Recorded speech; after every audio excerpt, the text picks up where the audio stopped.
Muy buenos días, tengan todos bienvenidos para el servicio de esta mañana, junio 14 del año 2020. Estamos muy agradecidos que esté aquí con nosotros en esta mañana, el poder compartir este servicio del día de hoy, aunque sea virtual, pero sabiendo que estamos todos unidos en el Espíritu y en verdad. Gracias por estar aquí con nosotros y vamos a comenzar con una oración. Amado Padre Celestial, te damos gracias, Señor, por este día que nos das, por poder estar conectados espiritualmente, Señor, los unos con los otros, a pesar de la gran distancia física que tenemos. Te lo agradecemos porque todo tiene un propósito. Es aquí donde estamos creciendo ahora en otra forma, pero te lo agradecemos, Señor. Pero esperamos muy pronto poder estar todos juntos reunidos de la manera como se estableció desde el primer siglo. Gracias, Padre. Bendícenos lo que vamos a estar haciendo hoy y es en el nombre de Cristo Jesús que oramos y te lo agradecemos. Amén.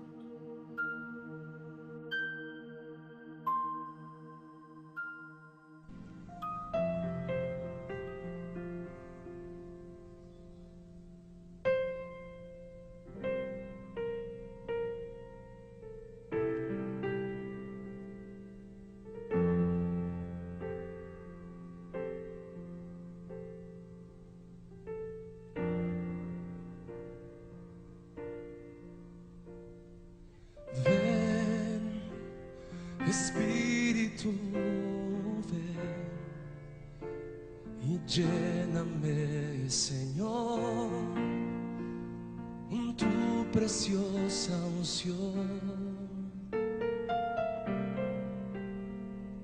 Ven, Espíritu, ven y lléname, Señor,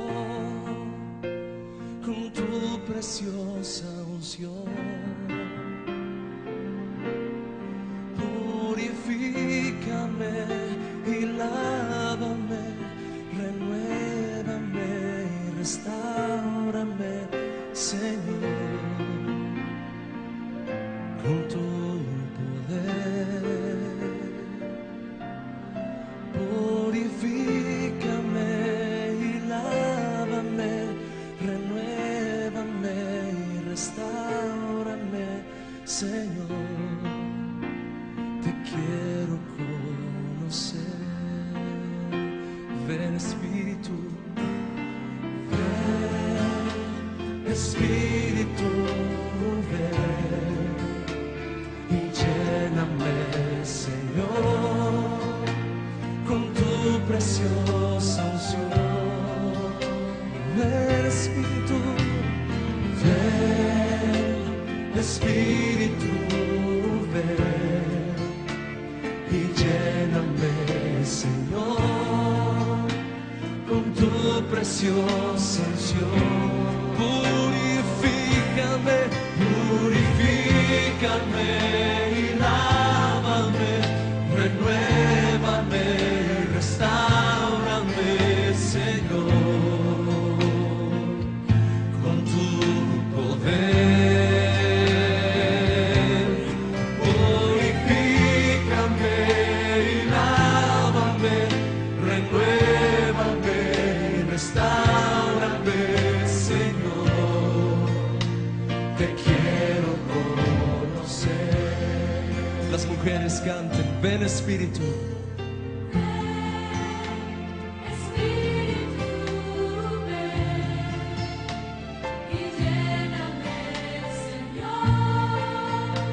Con tu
Vamos a prepararnos para la cena del Señor y vamos a buscar en Colosenses 3 y leer del versículo 1 al 4. Y dice la palabra de Dios: ya que han resucitado con Cristo, busquen las cosas de arriba donde está Cristo sentado a la derecha de Dios. Concentren su atención en las cosas de arriba y no en las de la tierra, pues ustedes han muerto y su vida está escondida con Cristo en Dios. Cuando Cristo, que es la vida de ustedes, se manifieste, entonces también ustedes serán manifestados con Él en gloria. Por lo tanto, hagan morir todo lo que es propio de la naturaleza terrenal. Esta buena palabra del apóstol Pablo, en donde nos invita a que podamos recapacitar cada vez que venimos a sentarnos a tomar la cena del Señor, a compartir la cena del Señor, al conmemorar lo que Cristo hizo por nosotros en la cruz, a recordarnos que estamos escondidos con Cristo en Dios. Él es nuestra cabeza, Él es quien nos dirige, Él es nuestro ejemplo. Y ese debe ser la forma y el estilo de vida que debemos de tener todos los días. Así que qué mejor momento que este, en el que estamos tomando y participando de los elementos del pan y el vino, poder comprometernos a Dios, a estar aislados, el poder morir a esa naturaleza terrenal que tanto está tan allegada a nosotros. Así que vamos a dar gracias por el pan y el vino. Amado Padre Celestial, te damos gracias, Señor, por la oportunidad que nos das de estar aquí compartiendo este pan y este vino, Señor, recordando lo que hiciste por nosotros en la cruz. Te lo agradecemos inmensamente, Señor, y espero que estés siempre presente entre nosotros para constantemente motivarnos a hacer el bien y apartarnos del mal. Gracias, y es en el nombre de Cristo Jesús que oramos y te lo agradecemos. Amén.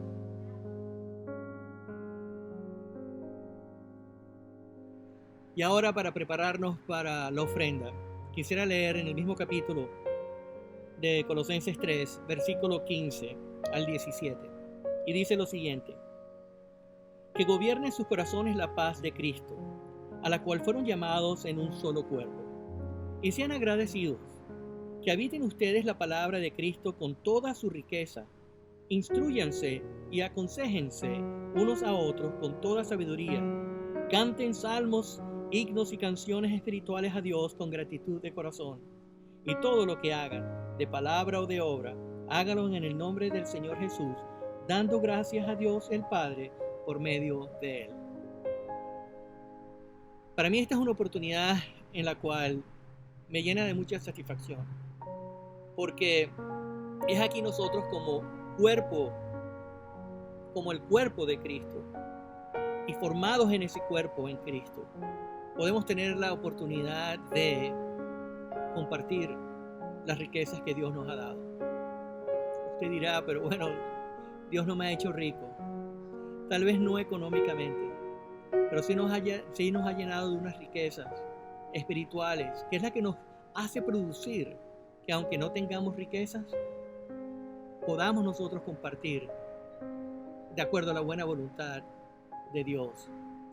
Así que les invito a que continúen dando y ofrendando como lo han estado haciendo durante todo este tiempo, a pesar de que no estamos juntos. Esto nos ha ayudado a nosotros a poder compartir y ayudar a familias en todas partes de Atlanta. Sin ustedes, sin su contribución, pues realmente entonces no habría un cuerpo unido como lo que estamos ahorita. Así que continuemos con gratitud, siguiendo dando lo que Dios nos ha dado primero. Vamos a orar por la ofrenda. Padre, te damos gracias, Señor, por la oportunidad que nos das de ofrendar, por la oportunidad que nos das de compartir juntos, porque sabemos que entre nosotros, como también en el primer siglo hubo dificultades y hubo hambre, en este momento en donde muchas personas han perdido sus trabajos, necesitan de este cuerpo de Cristo, Señor, que nosotros formamos parte de ella. Así que gracias, Padre, por la oportunidad que nos das de poder ofrendar, de regresarte a ti, para que otros puedan disfrutar de una buena vida y de salir de aquellos momentos difíciles en los que están. Tenemos que recordar que a lo mejor nosotros seremos alguna vez parte de ese grupo en el cual ha sido favorecido con esta economía en los tiempos como los que estamos. Por eso te lo agradecemos, Señor, que nos hagas a nosotros esas personas que tú has querido hacer de nosotros para contribuir con aquellos que tienen necesidad. En Cristo Jesús oramos y te lo agradecemos. Amén.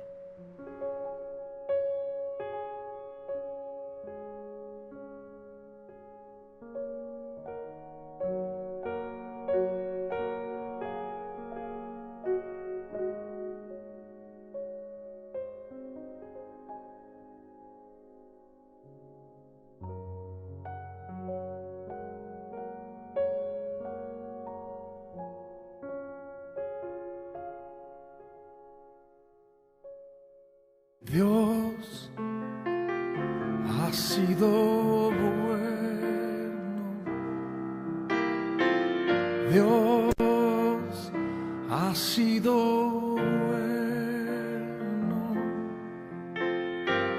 Dios ha sido bueno,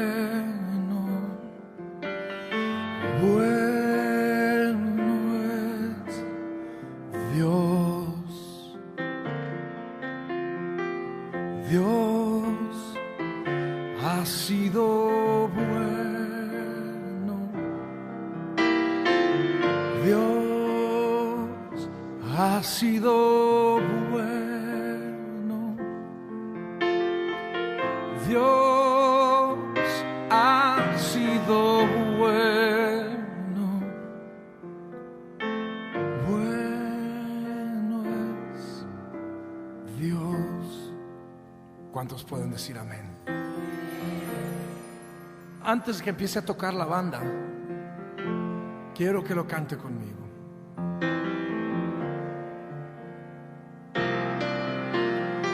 Dios ha sido bueno,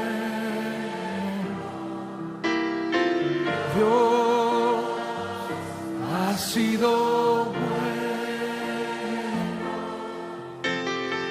Dios ha sido bueno, bueno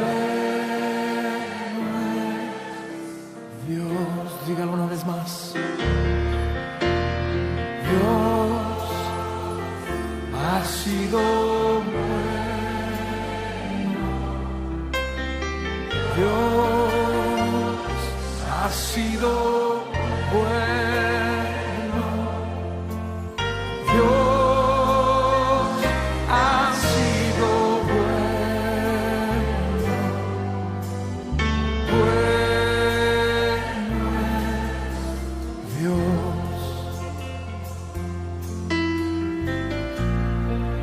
Su bondad me alcanzó,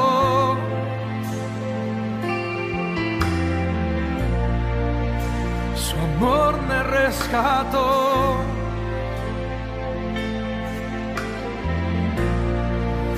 su gracia me salvó, bueno es Dios.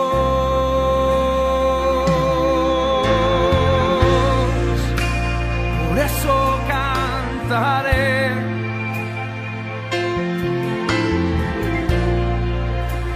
y siempre alabaré,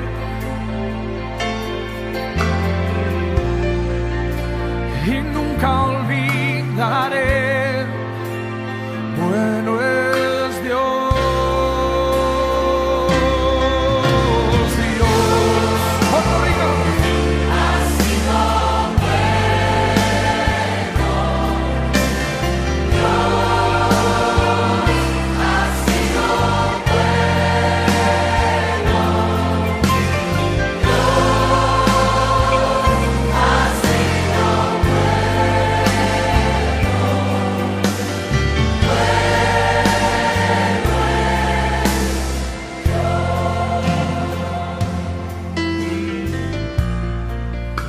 Mis manos alzaré,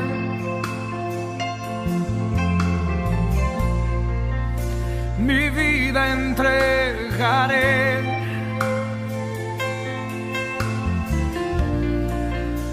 mi voz levantaré, Bueno es Dios,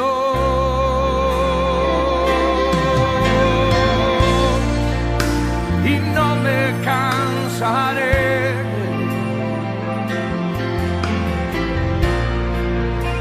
de darle todo a Él.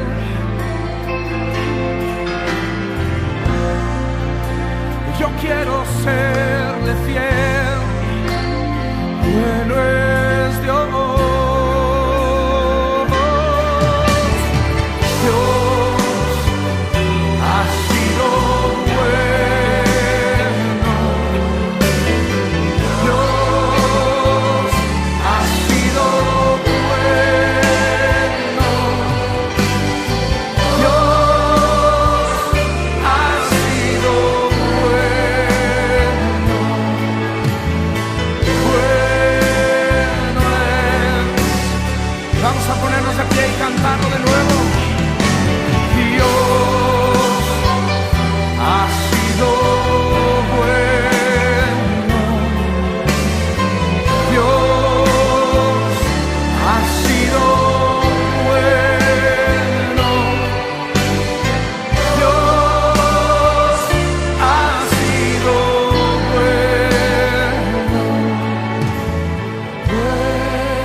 Ahora quiero escucharlos a ustedes. Dios ha sido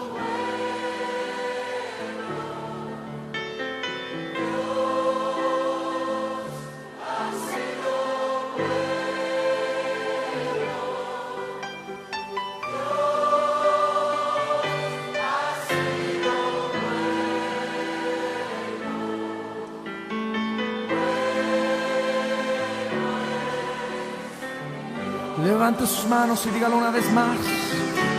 Dios ha sido bueno. Dios ha sido bueno. Dios ha sido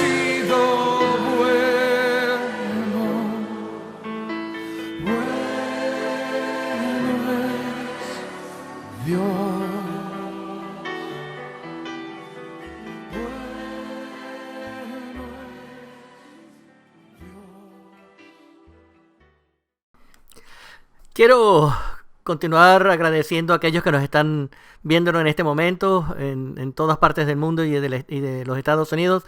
Y estoy tan contento de formar parte de esta familia, de nuestra congregación, porque cada vez que yo estoy adorando a Dios cada domingo con ustedes, me recuerdo qué bello es poder servirles a ustedes y servir con ustedes. Y que cómo estamos creciendo en nuestro discipulado. Y quiero darle las gracias a cada uno de ustedes que están participando en este servicio hasta ahora. Estoy sosteniendo en mi mano un iPhone 11. Y para algunos de ustedes tal vez será un poco extraño, porque yo no soy una persona técnica, ni conozco mucho de tecnología. Y para mí ha sido muy normal de poder saltar generaciones de iPhone. En realidad yo todavía tengo mi BlackBerry original, y unos van a decir que estará pensando, ¿tú te estás comunicando con BlackBerry? No soy tan viejo así, pero la realidad es de que muchas veces nos referimos a esa próxima generación del futuro, que se llama la nueva generación de iPhone, por ejemplo. En este caso, yo entiendo eso porque lo que estamos sugiriendo es de que lo que sabíamos en un momento dado es lo que era al principio de lo que ahora tengo en estas manos, porque fue creciendo, porque ha estado constantemente desarrollándose. Entonces las generaciones de cada una de ellas se están continuando desarrollando. En nuestra serie de sermones estamos hablando de la cadena de generaciones en el Nuevo Testamento de la Iglesia de Cristo, de cómo estas generaciones han estado impactando una y cada una de las generaciones siguientes. Y cada quien tuvo una importancia en el desarrollo de la iglesia y en su liderazgo. Y vamos a tratar de hacer esa conexión. La semana pasada empezamos hablando de Pedro y cómo Jesús le discipuló, fue su discípulo. Y fuimos en Hechos 2, como Pedro tuvo una influencia directa en el desarrollo de la iglesia de Jerusalén. Lo que vamos a ver esta mañana es que la iglesia de Jerusalén, donde había una persona llamada Barnabás, y como esta iglesia pudo ampliar su vida en la iglesia. Muchos tiempo atrás recibí este regalo de este libro. Se titula Bonhoeffer, pastor, mártir, teólogo y espía. Se puede ver que no es no es un libro fácil de leer. Y es uno de los detallados uno de los libros que más llega al detalle de la vida de Bonhoeffer, porque ustedes se recuerdan que él murió a la edad de 39 años, asesinado. Cuando tenía 20 años, ya se consideraba como uno de los teólogos más famosos en el mundo, y a los 22 estaba trabajando en su segundo postdoctorado. Y personas en todas partes de los Estados Unidos, en América, Europa y todas partes querían oír qué es lo que Bonhoeffer tenía que decir. Su libro, esos que él escribió, todavía siguen siendo uno de los mejores libros bestsellers. Su influencia fue tan poderosa que usted puede escuchar a líderes muy importantes en el cristianismo, y muchos van a decir que leer su libro llamado El costo del discipulado, o el libro La vida juntos, o cualquiera de los otros, formaron parte de su desarrollo teológico. Pero específicamente en el capítulo 1 de este libro que le estoy señalando, hace una proclamación muy importante. Alguien como Bonhoeffer no se hizo en una generación. En realidad, el autor toma el tiempo de ir atrás 3 o 4 generaciones antes de Bonhoeffer, por parte de su padre y su madre, para poder tratar de ilustrar al lector el desarrollo de una persona de convicción y de acción y determinación. Fue pasado de generación en generación. Lo último que menciona de Barnabás en el Nuevo Testamento está en Colosenses capítulo 4. Voy a leer este texto bien corto de Pablo, y dice: mis amigos, Mark, yo les doy el saludo de Barnabas. Ustedes han recibido instrucciones acerca de él, que si él viene hacia usted, denle la bienvenida. Usted debe pensar, eso es interesante, que esta pequeña proclamación de Pablo, tal vez hablando de alguna gente en la carta, y que por supuesto estaba Pablo en sus últimos días de su últimos días de su vida, está hablando sobre un contexto muy importante, porque lo que Pablo está diciendo acerca de una muy buena relación con Barnabás y con Marco, hay mucha historia ahí. Es como hablar de Bonhoeffer, empezando en el capítulo final de Bonhoeffer para ir hacia el principio. Así que la historia viene algo así. Conocemos a Barnabás en Hechos 4. Es una proclamación que Lucas dice que hay este individuo que está de Chipre, que su nombre es José, y que es miembro de la familia levítica judía, y que los apóstoles, cuando lo llegaron a conocerlo, lo llamaron Barnabás. Y Lucas dice que significa el hijo que sabe entusiasmar, el hijo del entusiasmo. O sea, que es uno que sabe cómo entusiasmar a otras personas. ¿Y cómo sabemos acerca de él? Bueno, porque usted sabe que él es el primo de Marcos, y sabemos que viene de una familia rica, era de la familia levítica, y había mucha gente del Antiguo Testamento que también eran miembros de esta familia. Pero también reconocemos en Hechos 4 y que él vendió una de sus propiedades y se lo dio a los apóstoles. Su tía dice en el capítulo 12 que cuando se juntaban en la casa para ahorrar y Pedro lo soltaron de la cárcel, él vino a presentarse delante de ellos y tocó la puerta de su casa como algo conocido así como una hacienda. Es decir, crecieron en la familia judía, oyeron el mensaje de Jesús, aceptaron a Jesús como su Mesías. Y la primera cosa que encontramos y aprendemos es que él era generoso y por su vida él era uno que siempre entusiasmaba a cualquier otra gente. Pero en las próximas paradas en su biografía muestra más. Por ejemplo, en el capítulo 9, aquí es donde Saulo, que estaba persiguiendo a la iglesia, va para Damasco para perseguir a los cristianos, se encuentra con Jesús en el camino. Ananías le presenta el evangelio. Saulo acepta el evangelio, se convierte y nadie le creía. Y no lo querían aceptar tampoco. Las personas querían matarlo inclusivamente, lo sacaron de Damasco y vino hacia Jerusalén, pero cuando entra a Jerusalén, ninguno de los cristianos querían aceptarlo tampoco, hasta que Barnabás, nuestro gran hombre que puede entusiasmar a la gente, vino a este grupo diciéndole, mire, toma a Pablo bajo su hombro y brazo, le dice, miren, él es auténtico, y les dice, debemos de incluirlo. Es por la razón de Barnabás que Saulo fue incluido en esa iglesia. Pero la historia no termina aquí, continúa. Cuando hay una hambruna y que estaban tratando de ayudar a los pobres, fue a Barnabás que lo escogieron cuando se dieron cuenta que el evangelio estaba explotando en la ciudad de Antioquía. Es Barnabás quien mandan para liderar a esa iglesia. Y en esa iglesia, donde el Espíritu Santo les dice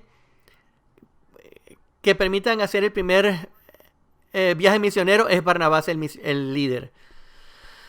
Cuando la iglesia está pasando por un momento difícil y hay que manejar la situación, cómo los gentiles van a entrar al cristianismo, en Hechos 15 es Barnabás quien estaba liderando este camino.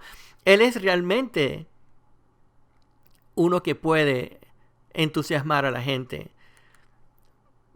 Pero el capítulo final del 15 vemos la historia en una nueva forma, porque este que siempre está entusiasmando fue probado. Ha sido acompañante de Pablo todo el tiempo. En Hechos 13 y 13 siempre Barnabás estaba puesto de primero, pero aquí dice Pablo y sus acompañantes. En este momento entonces ahora Barnabás toma el segundo puesto, pero no le importó porque él amaba a Pablo. Y antes de que en el lado sur de Turquía, es aquí escogido para liderar la iglesia en Antioquía, Barnabás se para y va donde Pablo le dice, encontró a Saulo y lo trajo de nuevo a Antioquía, y aquí fue donde lo entrenó para ser misionero. Verán, cada paso que Barnabás ha dado es Barnabás que incluye a Saulo, incluye en su entrenamiento y también en su primera misión. Pero al final del capítulo 15, Pablo es el que no quiere llevar a Marcos con él, porque Marcos cometió un error y no fue nada simple lo que hizo, sino que Pablo utiliza una palabra que dice para describir a Marcos, diciendo que fue un traidor, nos traicionó. Pero Barnabás, el que entusiasma, dice, vamos a darle otra oportunidad. Y Pablo no quería nada con él. Dice, mira, si él viene con nosotros, tú vete por tu propio lugar y llévatelo contigo. Me imagino cómo le habrá dado eso en el corazón de Barnabás. habrá pensado él, pero te estás olvidando, Pablo, que cuando nadie te quería aceptarte, y yo me levanté y te defendí, y yo puse toda mi relación y mis conexiones para pararme junto contigo, y que cuando estabas ahí,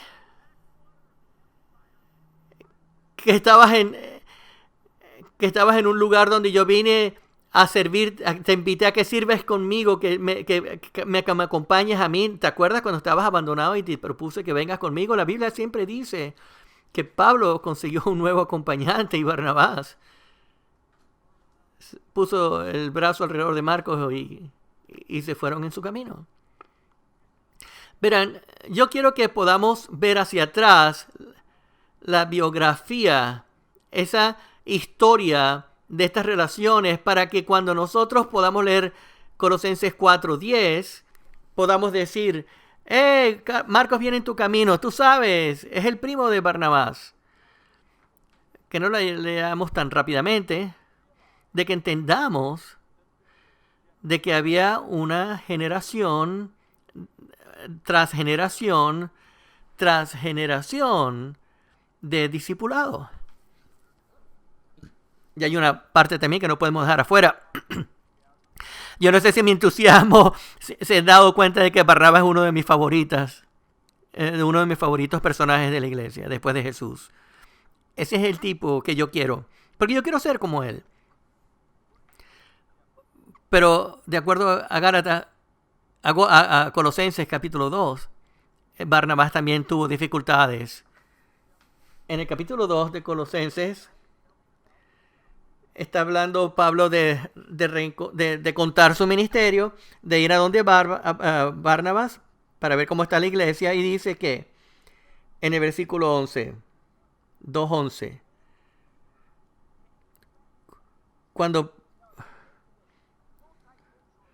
cuando vino a Antioquía, le dijo: yo me puse a su fe porque realmente estaba equivocado.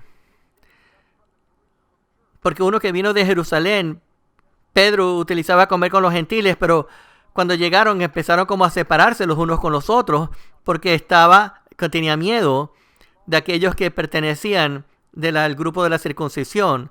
Los otros se reunieron con otros y mostraron su hipocresía. Oigan, aún Barnabás lo dejaron afuera. Ahora quiero que piensen acerca de la generación de Barnabás y de su discipulado, que fue levantado en una familia levítica, donde tenían una gran tradición acerca de la ley, donde creció, donde su corazón, cuando oía la palabra de Dios, era entusiasma, pero ve a Cristo y se entrega a Él, y empieza entonces a hablar y a apoyar a Pablo, y está ayudando a los pobres y ayuda a la iglesia a que crezca en una iglesia tan multicultural, perdonando a Marcos y continuando trabajando con él. Este es nuestro hombre llamado Barnabás. Este es el que se levanta. Este es nuestro hombre, pero él es humano. Y dentro de él hay algo muy profundo de una versión diferente de la de Barnabás. Una generación previa de él. Porque verán, Barnabás fue criado en una generación espiritual en Israel, donde había esta batalla y dificultades en Israel. Una batalla entre lo que se llamaría aquellos verdaderos judíos, los conservadores, y contra aquellos que aceptaron la influencia de los griegos. Todo esto comenzó como 2 siglos antes de Jesucristo y empezó en esta ciudad de Antioquía. Y aquí lo que estaba sucediendo es que el que fundó esta ciudad fue uno de los que tumbó a Alejandro el Grande, el Magno. Y en esa región donde es hoy en día Siria, aquí donde este individuo comenzó a esta ciudad llamada Antioquía. Y aquí era trajo pues una filosofía y el lenguaje griego, y muchos de los judíos lo protestaron contra eso, pero habían otros que sí lo aceptaron. Porque estos estaban queriendo hacer paz con la realidad de sus vidas. Su Biblia hebrea ya había sido traducido al griego. Y también hablaban bien el inglés, sabían la filosofía. Eran muy influenciados por ello, porque es aquí donde dice mucha gente que Israel se llamó como la luz de las naciones. Y vamos a trabajar, otros trataron de decir, vamos a trabajar y asimilarnos, otros decían que no, porque era tan poderoso.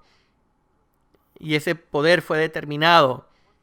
Aunque se vaya por un lugar o por el otro lugar, esta nación fue dividida. Y vemos esto que también influenció en la iglesia de Jerusalén, porque verán en Hechos 6, Barnabás, la iglesia de Barnabás, donde se encuentra también en el capítulo 4, o sea que indica que él es miembro de la iglesia de Jerusalén, está viéndolos navegar en dificultades, y en el capítulo 6 dice de que todos están ayudándose el uno a los otros, porque Barnabás lo hacía, porque estaba llevando pan a las viudas, pero las personas empezaron a hablar y se dieron cuenta de que las únicas viudas que estaban consiguiendo el pan eran los de descendencia judía, los conservadores, los que fueron excluidos eran los de la línea de la línea griega. Así que reconozcamos que son todos judíos, pero algunos son hebreos y otros son de inclinación griega. Todos son judíos, pero todos están en la iglesia y todos son seguidores de Cristo. Pero esa línea divisora que fue traída, pues llegó inclusive hasta la iglesia, y se trajo la línea divisoria en la iglesia, sabiendo que la pura religión no se estaba llevando equitativamente, porque habían algunas que estaban siendo excluidas. Así que aquí viene Barnabás en esa iglesia, viendo cómo vamos a arreglar este problema. Ellos toman una decisión y escogen dentro de ellos 7 cristianos griegos, y ellos van a ayudar a la iglesia a una nueva generación de iglesia, una que ya no está viviendo por las divisiones del mundo, sino una generación que está viviendo en una unidad cristiana, donde nunca más decidiremos quién va a comer, quién va a tener los recursos, quién va a comer el pan, quién se va a sentir al frente, ni basado en su color o raza. Y Barnabás es el que está viendo a su iglesia como uno de estos que está creciendo en esta iglesia, fue formado en esta iglesia para fortalecerla. Pero lo que dice en el capítulo Colosenses dice es que se está formando una nueva generación. Cuando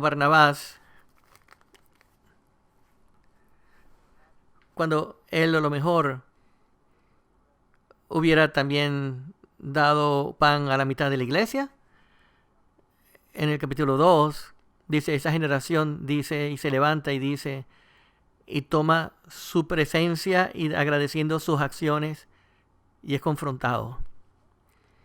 ¿Qué haría? ¿Qué es lo que Barnabás haría? La palabra nos dice que en esa confrontación donde Pablo le dice, tú no estás viviendo el verdadero evangelio.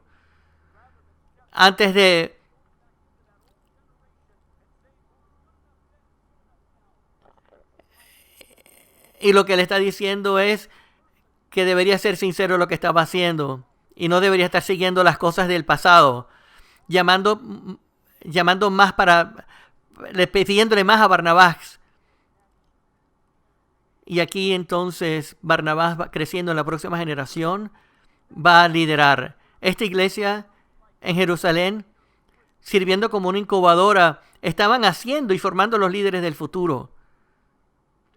Esto es un momento importante también entonces para nuestra iglesia aquí. Junio de 2020 es un momento muy importante para nuestra iglesia, porque tenemos que preguntarnos a nosotros mismos si nosotros estamos listos para que el Espíritu Santo nos pueda guiar para llevarnos a esa nueva y siguiente generación que Dios quiere que seamos. Nuestros jóvenes están observándonos, nuestros niños, nuestros estudiantes, nuestros jóvenes adultos, todos están mirando y preguntándonos, ¿podremos nosotros buscar la próxima generación que nos va a ayudar a escuchar al Espíritu Santo para que seamos una generación que Dios quiere que seamos? Porque lo que hacemos en esta generación se va a proyectar en la próxima generación. Bonhoeffer no se hizo en una sola generación. Barnabás tampoco se hizo en una generación, ni tampoco nosotros. Así que, ¿creceremos en esa próxima generación? Un amigo muy querido me habló sobre la diferencia entre reaccionar y responder. ¿Cuándo ven un poquito de los dos en cada uno de ustedes? Yo lo veo en mí. Yo sé que soy capaz de los dos, en reaccionar y en responder. Y muchas veces mi primer pensamiento no es el mejor, como decía mi papá. Mi reacción es diferente a mi acción. Pero lo que está entre el medio de los dos, ¿saben lo que está entre esos dos? Investigar.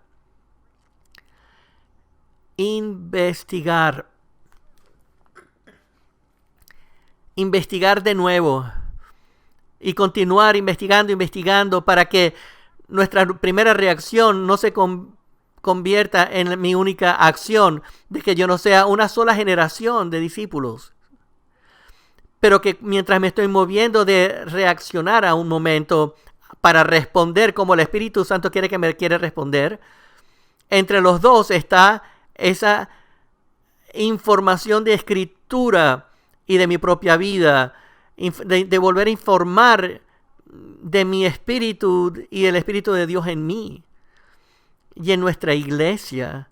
Y mientras nosotros buscamos esa tecnología espiritual y empieza a crecer y una nueva generación se está formando. Así que usted podrá decir, yo soy una generación como la de Barnabás, que quería venir a Cristo como la primera vez. Y magnífico. Todo lo que queremos, todos queremos eso.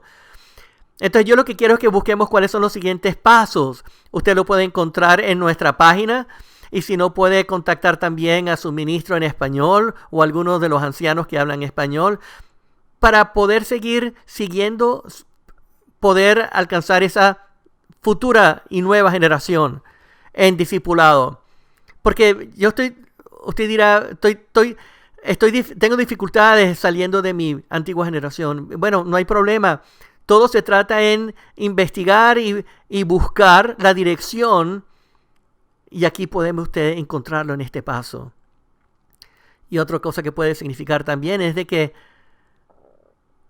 usted va a tener que adaptarse a un nuevo estilo de vida, a un nuevo patrón de vida, para que usted podrá ver que tenemos diferentes tipos de Biblia, de clases bíblicas que acaban de comenzar. Forme parte de una de ellas. Hay una en español inclusive. Y diga, yo quiero ser esa próxima generación de discipulados y de cristianos. No quiero estancarme en una sola generación. Yo no quiero quedarme estancado en donde estoy. Yo quiero crecer y yo quiero lo que Dios quiere de mí. Así que usted está respondiendo al llamamiento de Dios, pues busque una clase y anótese. Y lo que quiero dejarles con esto. ¿Qué sucedería si Barnabás hubiera decidido de haberse mantenido como una primera generación de cristianos? ¿Cuántas pérdidas se hubieran obtenido? ¿Quién le hubiera puesto el brazo alrededor de Saulo? piense de las implicaciones. ¿Quién iba a dirigir esa dirección que en paz se movió en un momentos difíciles? ¿Y quién buscaría a un individuo como tú y a mí, como Marcos, y decirle: Dios no ha terminado contigo todavía? Necesitamos un montón de entusiasmo, y para eso necesitamos que convertirnos en esa próxima generación de discípulos.